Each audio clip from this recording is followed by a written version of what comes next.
Alright guys, Kenny Smith, Total Force Holdings. What I want to talk to y'all about today, we're going to talk knives a little bit. I got to figure out where the hell I put the scabbard for one of them. Anyway, there it is. We're going to talk about Skallywag Tactical. Alright, I know y'all have seen my video review on the Deep 6 Karambit. I beat the brakes off this knife. I really have. The only things I've done to it, some discoloration. Because I was moving burning logs around in a fire, I put my finger through the thumb hole. And I just kind of hooked it in a log. It was too small to get with a rake. And picked that said burning log up and moved it into a damn fire. It was already on fire as it was. So, kind of discolored it. I also learned a lesson, again, that bare steel is a very good heat conductor. So, the only thing that really got hurt was me. Now, I did notice, and I actually noticed this trying to shoot videos like this last night. Right here in this area of the scabbard, there's a very small crack. The owner of Skallywag did tell me that a lot about the sheath was a cost-saving measure. I get that. He recommended a molded Kydex sheath, so I'm definitely going to be looking into doing that. The knife I want to talk about, though, is what I'm replacing for regular carry my laser strike with. Laser strike's a good knife, but two things come to mind. One, because these handle scales are meant to come off, it's not a absolute perfect fit. I mean, it's fine for working, but it's just not absolutely fucking perfect. And I don't fault anything for not being perfect, but at the same time, that wouldn't be an issue. But because of the choil, you can see how that's going to bite into the meat of my hand, which makes it great for a camp knife. I really like reverse grip edge in. Okay, now this knife is not going anywhere. It's just going to stay on my drop holster, and I'm going to wear it in the woods and shit like that. And it'll go in my go bag, and yeah. But anyway, it doesn't lend itself well to the type of grip that I really like for a fixed blade on my handgun side. Enter the Skallywag Duclaw. Okay. I've wanted one of these for a while. It's actually an interesting story with me and the Duclaw. When I first saw this knife, I thought it was retarded. I really did. I was like, this is stupid. Like, you got that big ass fucking curve right there. So you're basically like using a razor blade instead of getting a true Warncliffe. And I was used to Warncliffes that I'm just going to use my lighter for this, where you would have a straight line, right? And whatever. But with this curve, I thought it was hokey. You're not going to get good penetration. Blah blah blah. I was wrong. Because as you look at it with this curve here, as you make penetration, that curve is going to ramp that blade in and open up a really big hole really quick. Which, if you've got someone trying to kill you, that's a good thing. Opening up big holes in them really quick. That's good. That's good for you. Plus, you've got the maximized cutting power of the Warncliffe blade. Going back to my laser strike. You see how we have a belly on this? Alright, well, because it's not straight, your pressure while you're cutting is going to back off. That is not so with a straight line blade or a Warncliffe, such as the Duclaw here. Where do I see this being envisioned for use? Very much like the Shivworks Disciple. Reverse grip, edge in on the weapon side. Grab it with a lock wrist, straight out of the scabbard. Straight around your body, straight out to them. Like a piston. A couple things of note. These handle scales, I don't know, this one's Joey Boswell from Mechanic Seal Marketing. This is his original one.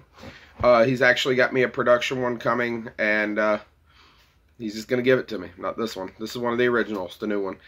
And that's why my friends are cooler than yours, because they give me Skallywag knives. But anyway, very good fit on the handle scales. The lines he cut in the, I'm guessing it's G10 for grip, work really well. Trying to get this in some light here. Hold on a minute.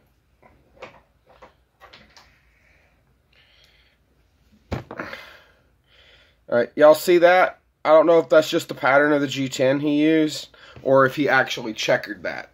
I certainly wouldn't rule it out. Just in my conversations with him, he does seem like the type of guy who takes enough, and this will be Craig Burhart of Skallywag Tactical. He does seem like the type of dude who takes enough pride in his work to put that kind of time into it. But either way, because of the G10 or whatever that is, it feels like G10, looks like G10.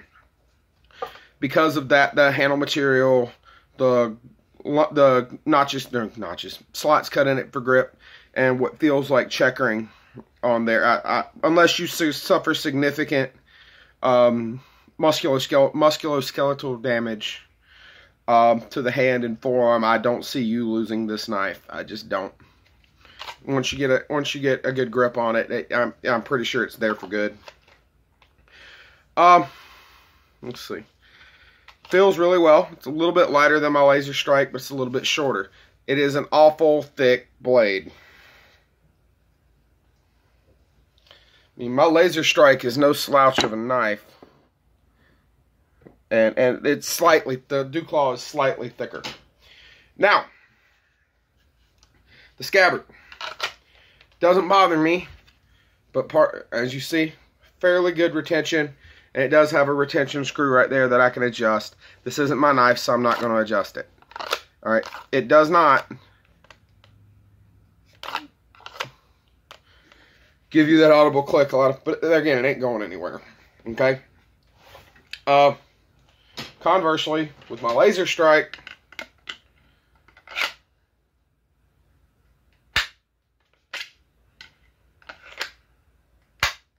you get that click. You do not get that with the Duclaw. That might be Joey's tension settings. I don't know. I'm not going to screw with stuff like that because it's not my knife and I do have to give it back.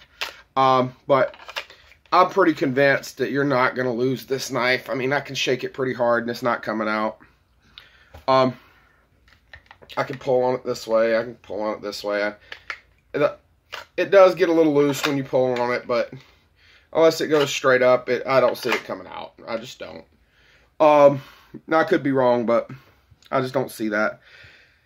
It's got belt loops on it, 1 3/4 inch. The only issue I've had with these belt loops was actually my fault. Joey very clearly told me these were 1 3/4 inch belt loops, and when I left his house the other day, I had an 1.5 inch belt on. Went straight from his house to my grandma's to start making supper. Threw it on my 1.5 inch belt. It actually surprisingly didn't move around that much. And I was worried because these belt loops do sit so low and I kind of have a fucking fat roll. Alright. That center of gravity kind of leans it out. Okay. Compare that to my Laser Strike on a soft loop. Alright. I'm not balancing that at all. Okay. It still leans if I actually fill the soft loop out there. Okay, it's not going anywhere. Now, this one, it rides a little bit lower, and it's wanting to pull. Okay, it is wanting to pull away from me, going that way. So, that I thought would be an issue, but it surprisingly was not. I was walking around with it under a t-shirt. No one seemed to notice. But then again, the house I live in, I got from my dad. It's the house I grew up in, so I think everybody around here is used to me walking around with a knife, so I don't know. I wasn't doing much with it. I was just walking my dogs. I kind of had it on when I made supper and wore it the rest of the night until I went to bed, to include walking my dogs around the yard. It's comfortable. Knife didn't seem to move despite me wearing the wrong belt for the belt loops. I think if you wanted to bring it a little bit tighter without going to a different belt attachment, I think you could wear it inside the belt. Where you have this IWB soft loop on my Laser Strike, whereas your waistband goes here and then your belt goes through here.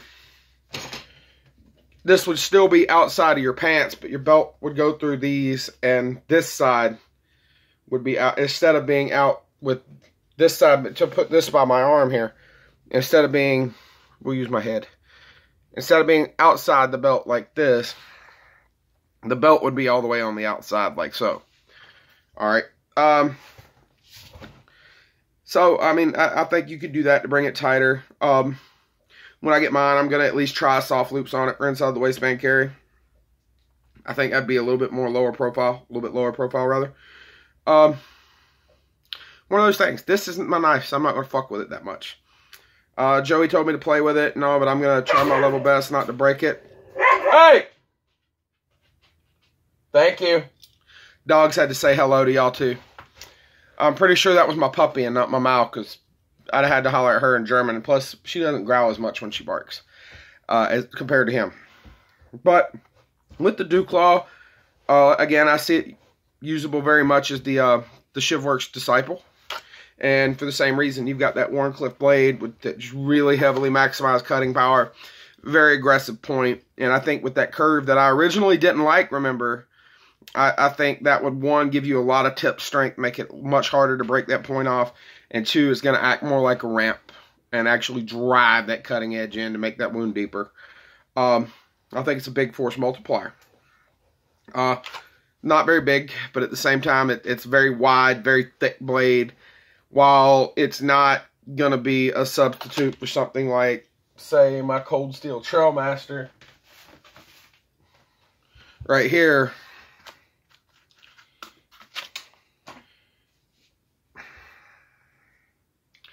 Just to put this in perspective, okay, it's not going to do what this thing will. It just won't. All right, but also compared to this, which is the thickest blade I own, this is still kind of impressive. All right, it's much smaller, but nevertheless, this is going to cut above its weight class because of that Wharncliffe blade, because of that heavy blade. All right, this is going to do a lot for you. When I get mine, I've got some limbs out in the backyard back there that I'm going to cut up, and we're going to burn. Me and my wife are going to burn. So yeah, I mean, I'm gonna beat the snot out of it, and we'll see. So far, I'm really impressed with this. What really impressed me the most, when I went to go cook supper Wednesday night, and again last night, not Wednesday night, Tuesday night and last night. It's Thursday now. I've got a bounce tonight, so that's kind of throwing me off. I'm kind of thinking it's Friday when it's really Thursday. Anyway, this Wharncliffe, I was cutting steak with it. Joey might actually kill me for this. I cleaned it, brother, and I didn't break it. Anyway, I was cutting steak with it, and it just, I mean, it just rips it, just butterflies it.